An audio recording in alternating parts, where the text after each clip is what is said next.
Hey guys, welcome back to Honkai Star Rail. In today's video, we have round 3 of the Timaeuss Cup. Now, this is a PvP competition between content creators done by Timaeuss, and he asked me if I can put it on my channel, which of course I'm going to say yes. Now, if you want to see round 1 and 2 of this, I will leave those linked in the description. And massive shout out goes to Timaeuss himself for putting this all together, Grimro for casting alongside me in this one, and also to the 4 content creators in here doing the runs. We get some fantastic stuff in this one, so I hope you guys enjoyed. And I will leave links to everyone's channels in the description and the pinned comment. Be sure to go ahead and share the love, and let's get into it.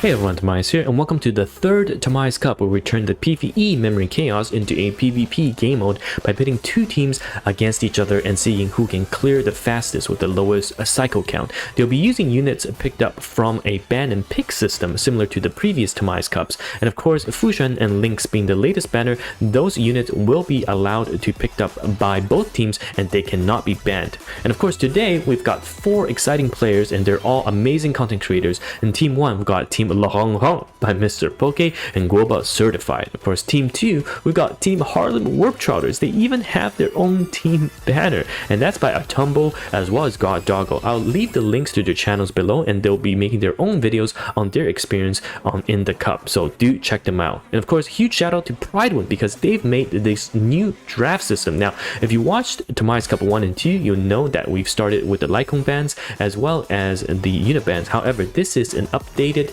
PvP draft system that takes into account meta and OP units by giving them cycle penalties. So hopefully this opens the way to more interesting picks and more variety. So huge shout out to them. They have a Discord and they'll be hosting regular PvP content as well. Now, huge shout outs to the sponsors of this video, the IPC. The Inter-Astral Peace Corporation has been using your tax funds to fund this tournament and letting us know about the upcoming banners for version 1.4. That's right, Jingdu is going to be the first banner, and she is the master and sensei of our beloved Jing Yuan, followed by, of course, none other than Topaz. Just look at those thighs.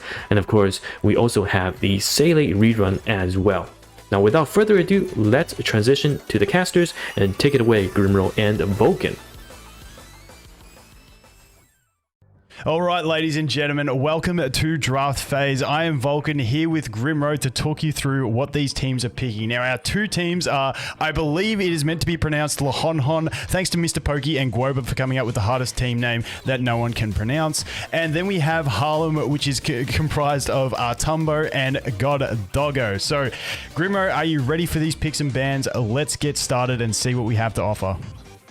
Alright, so it looks like Lahonhon are starting out strong with a Silver Wolf band here, trying to shut out some of these strong supports here. Definitely a nice, strong, and safe band there. I think you can probably agree with that, right, Vulcan? 100%. We're not going to see the healers getting banned this time because we do have both teams having access to 2 sustain units.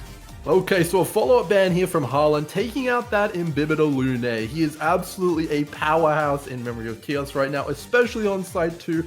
Not interested in blue team first picking that and potentially getting a massive advantage there. So definitely going to steal that one away here. 100%. Power creep isn't a thing. Let's not say it exists. Absolutely. Okay, so we have a follow-up pick here from blue team, securing an E2 Bronya. That's definitely a super powerful pick there, and it's going to give him a lot of clear speed, I imagine, right, Vulcan? 100%. Bronya is that sort of little cheat code that gives you that extra turn so you can run the slow units, maximize the damage. I honestly, personally have not yet pulled one, so I'm sad about it. Absolutely. Okay, so it looks like red team is firing straight back, taking 2 supports of their own, taking the other strongest Harmony support, Teen Yoon, and the incredibly powerful Pella. But this Pella has a signature light turn on her, so is this going to be a DPS Pella, maybe? I'm keen to see. I know it was a thing back in beta, DPS Pella, so keen to see if they brought it back. Absolutely. Okay, so it looks like we got a Yukong pick here for the blue team here, securing one of the last supports for their team here. Really just picking those supports early so they can get those fast clear speeds. 100%. Yukong, just another safe support. Asta's the only other one we have to think of, so I'll have to see if that comes up too. Now we're moving on to the second phase of bans here. Harlem decides to take out Blade immediately. He's a massive threat on the second side here, so he's going to be completely eliminated from the draft here. They may also not have Blade. And blue team decides to take out Asta here, the last remaining support here on the table. Yeah, 100%. The Blade made sense too, trying to stop them from what they see to be the most optimal DPS units, and then obviously Asta is trying to stop that hyper carry on the other side because they are pretty stacked with supports. We'll have to see what the next ban is, and hopefully it leads into it. Absolutely. Okay, so it looks like we've got our first DPS for both teams getting selected here. For Harlem, they're going with Clara. Clara is one of the best damage dealers in this Memory of Chaos for side 1, so them securing that is a massive advantage, and it's really going to help them out there. 100%. Clara, just big damage, reliable, also helps with tanking depending on how many sustains you have in that team. Absolutely. Okay, so, firing straight back though, blue team picks up QQ as well as Kafka, and it's an E2 Kafka. So this is going to be a massive defining trait for blue team here. They're really going to have a lot of action here with this Kafka to justify that E2 they've selected. 100%, and as a purely impartial commentator, QQ is just the best unit in the game, so good pick. Absolutely. I mean, she's very, very strong indeed. Well, we've got a bit of a shocker here. Red team picks Jingyuan and Wind Dan Hang. With units still on the table like Sele, that Dan Hang is quite a spicy pick. And he's got a signature light gun on as well. Keen to see this. I'm a big fan of anything that's a bit off meta, so definitely keen to see what happens with this Dan.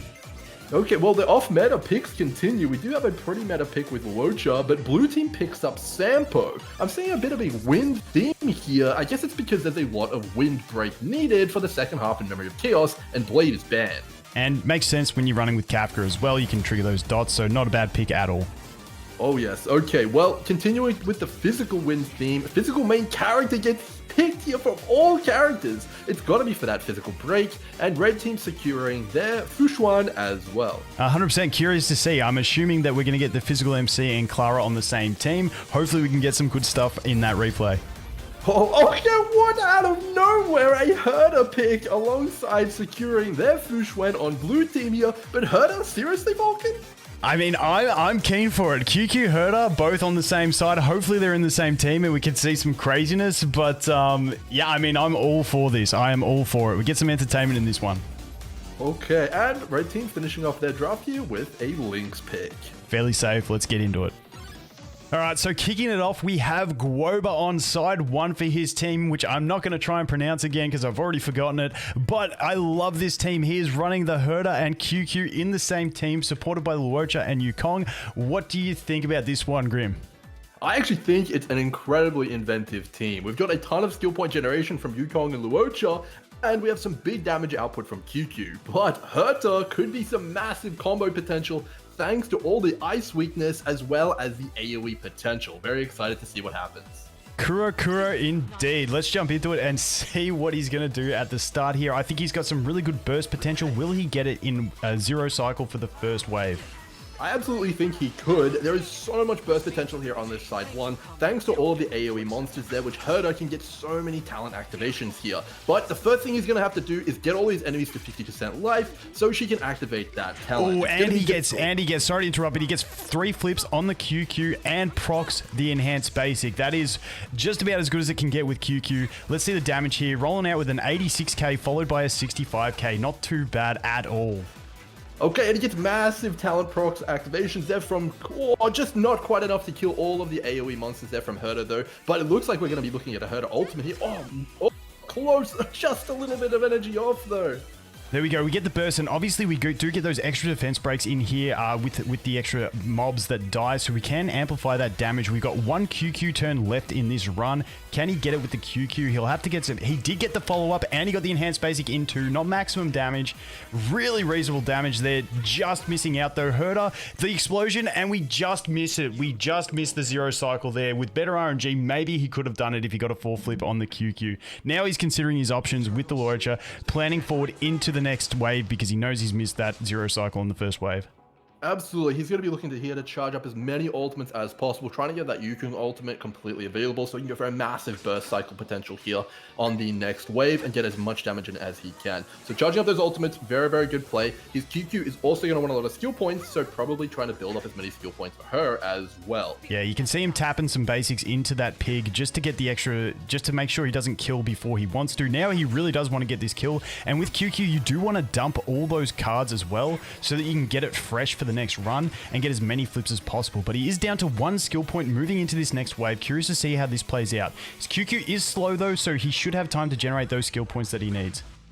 Holy, okay, definitely taking a lot of damage here. Lucha going to have to heal that back up with his field here. But I'm looking at these skill points, and I'm wondering if he's going to have enough to pull off the massive QQ flip combo here. He's perfectly poised. He procs the follow-up straight away, and then if he didn't get the enhanced basic, he could have used his ultimate on QQ to proc that enhanced basic. But honestly, the RNG on his QQ is god tier in this run. I can't believe he's procced every follow-up from 2 to 3 flips every time.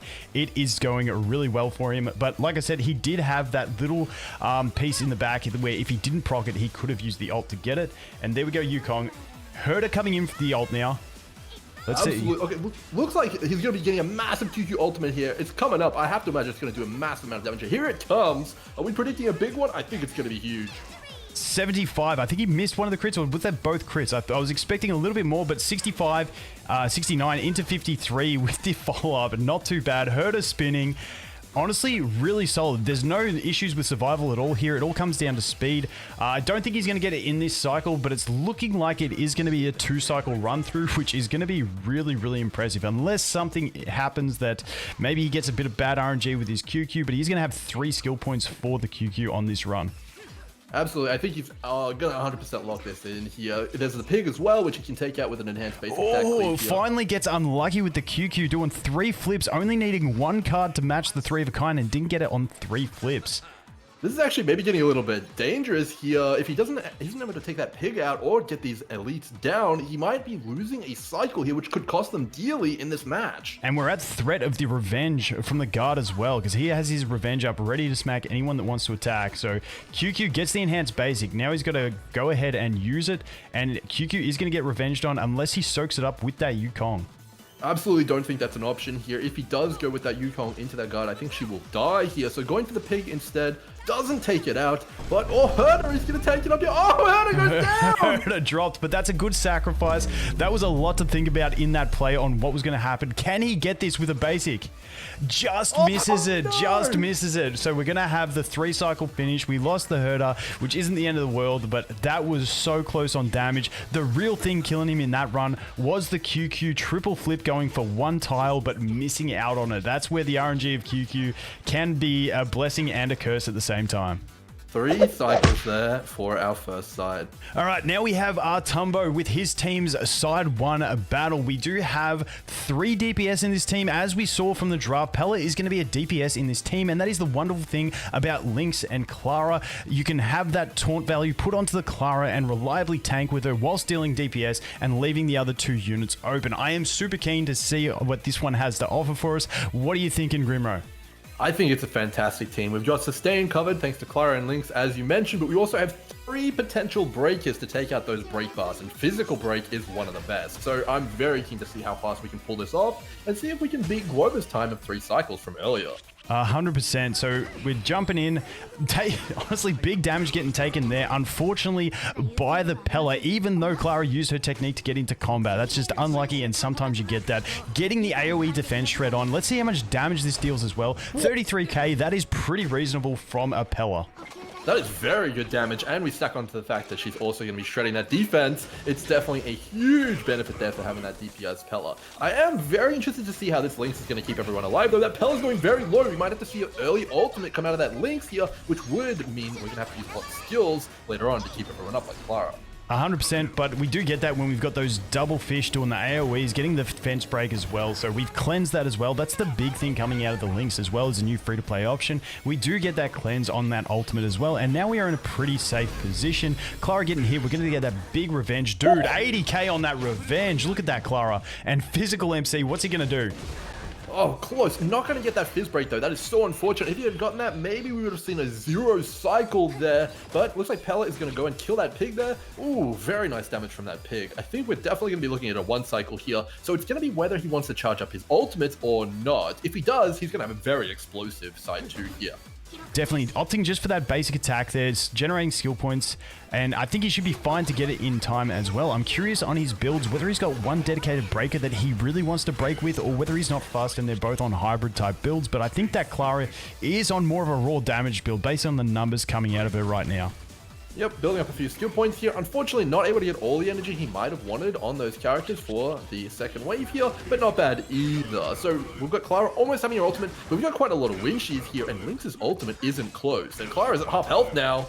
Clara should be okay here, I think, because he is going to want to refresh that taunt. I'm not sure how many turns it has. I lost track of that. But we do have that wind shear on the physical MC hurting as well. So we're getting that defense break on.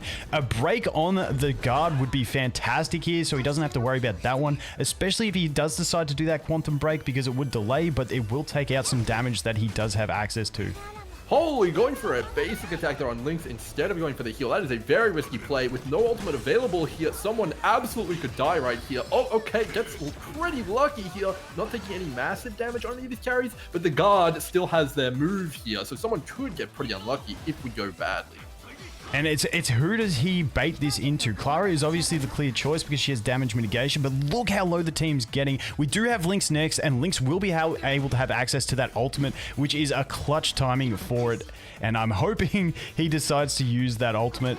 Goes ahead and uses the skill on the Clara, gets that extra taunt value, topping the Clara off. We can expect Clara to be taking that revenge on this turn. Actually, the guard is going to move before Clara even gets to attack anyway, so the guard is going to decide, but hopefully with that extra taunt value, it works the way he wants. But no, we soak it up with the physical MC anyway.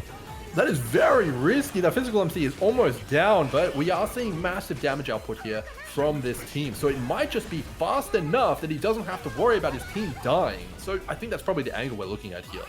And Clara getting the revenge on a 58k revenge, getting it down. Now, can we do it with the physical MC on this turn? We got the Pella defense break, putting everything into it to try and get it done this cycle for that 2-cycle finish. Can we do it? Only the 10k on that one, not quite. We're going to go into that 3rd cycle, unfortunately. Thought we were going to get there. It was a really respectable run up to that point. We did get the extra dot there, almost bring it down, and the revenge gets it done. 3 cycles. All right, now we are looking at side 2 for team 1 with Mr. Pokke, bringing the Kafka, Fushwen, Bronya, and Sampo. Honestly, looks like a pretty stacked team, and he is bringing some Eidolons. What are you thinking in this one, Grimro?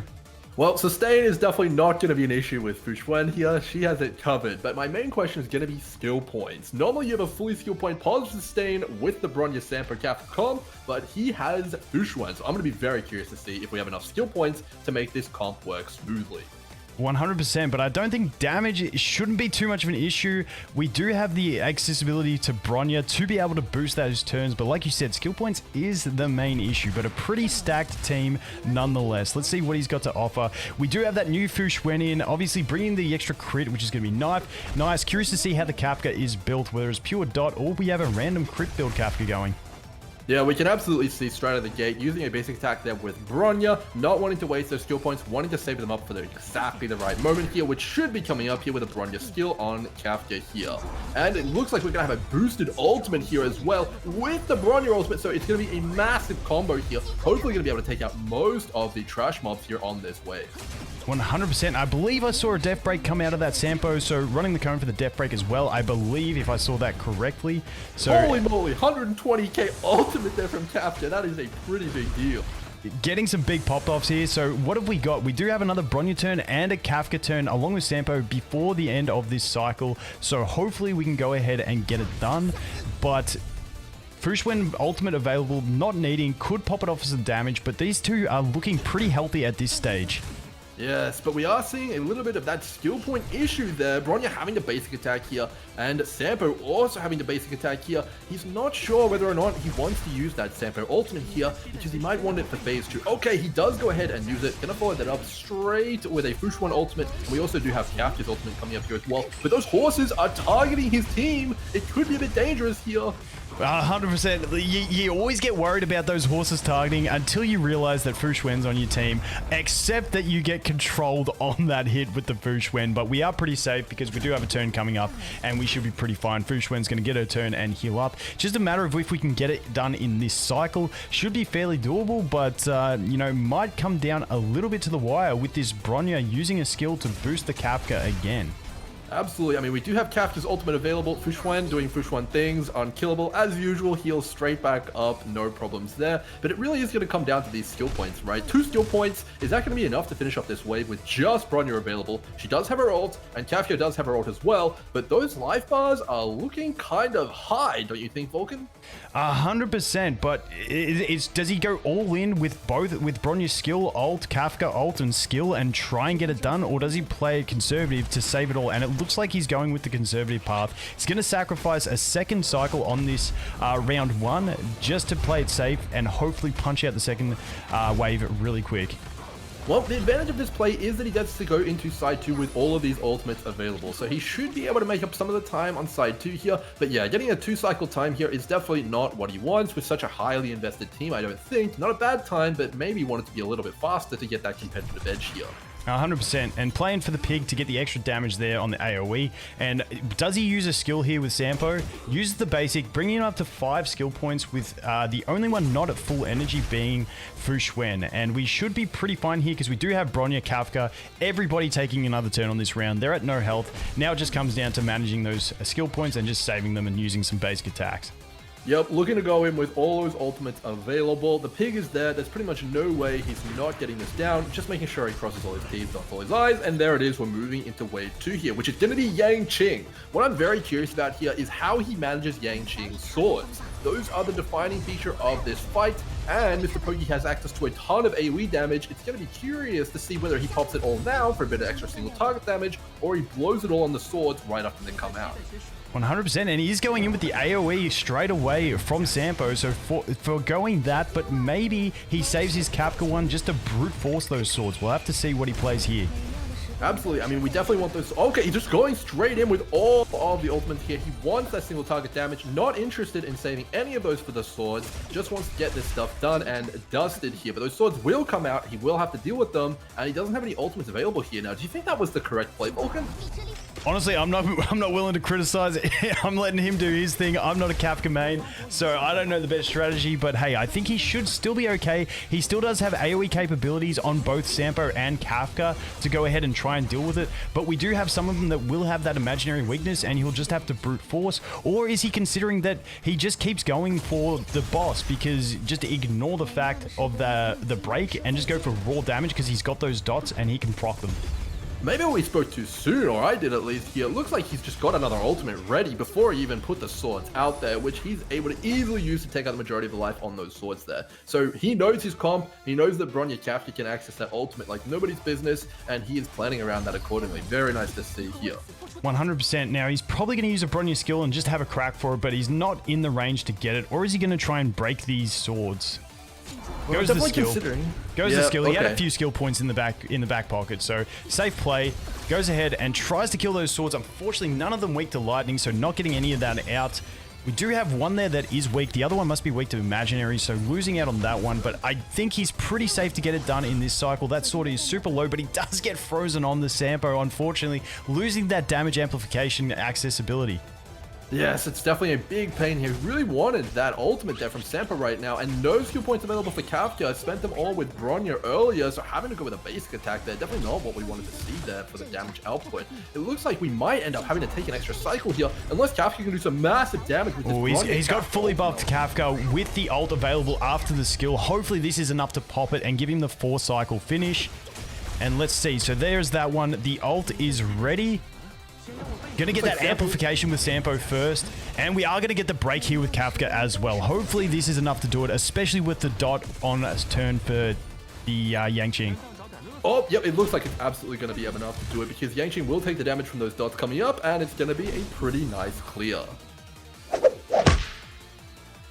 All right, now we have God Doggo with Team 2's side to attempt. We're using Fushwen, Dan Hung, not the Dan Hung you're thinking of, not the Imbibitor. We're using the original Danny Boy, along with Jing Yuan and also Ting Yun. What do you think of this one, Grimo?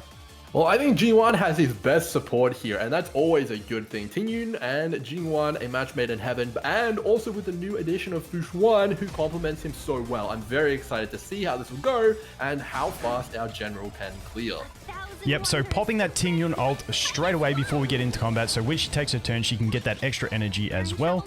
Hold on a second, it's on Dan Heng, not Jing! What is going on here? Okay, okay, makes sense, this first wave. That took me a second to recognize it, but we do need to break these wind units. So Dan Heng, honestly, doing a good chunk of damage after those buffs. So we're going to have to see the general using a basic there, not going in and using the skill. So obviously we're trying to conserve some skill points early on here. Is he foregoing the 0 cycle on this one, expecting a 1 cycle and playing the long play?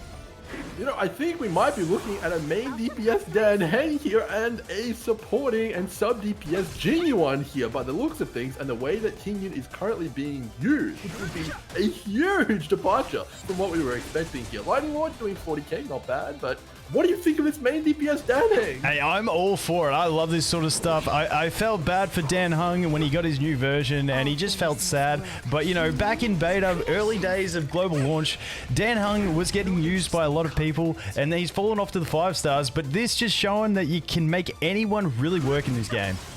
Absolutely. I mean, he does have a signature light cone on him, as we saw in the draft. I have to wonder, is that in the night maybe? Because that would make a whole lot of sense of why he's doing so much damage here. Making use of that Eidolon as well there. The Eidolon to get a kill and get an extra turn. Just trying to make use of that and play everything that he can. But now he does really have to nuke this damage into this last boss to get it done in this cycle. Yes, having a bit of trouble managing that skill with Ting Yun though, as we saw just there. Only law 1 skill points, 1 available here, and really it's going to be down to Jingyuan to make all those skill points happen, because Fushwan's not going to be bringing them. 100%. So this is so interesting to see. However, when we look towards Yang Qing on wave 2, could he switch up this combo and then shift to using Jingyuan as the main DPS, which I can imagine happening because we got to deal with those swords. Plus, he can also slap those extra pigs as well and get that extra damage if he wants to. Well, I think we're probably going to have enough damage actually just for those swords from Fushwen, as well as Jingyuan's skill, ultimate, and lightning lord here. And maybe Dan Heng can just simply focus on single target and get him down fast. There we go. Okay, so we're going to be fine in this one. We got another Dan turn. We're just going to conserve some skill points. I can see the basic coming here out of...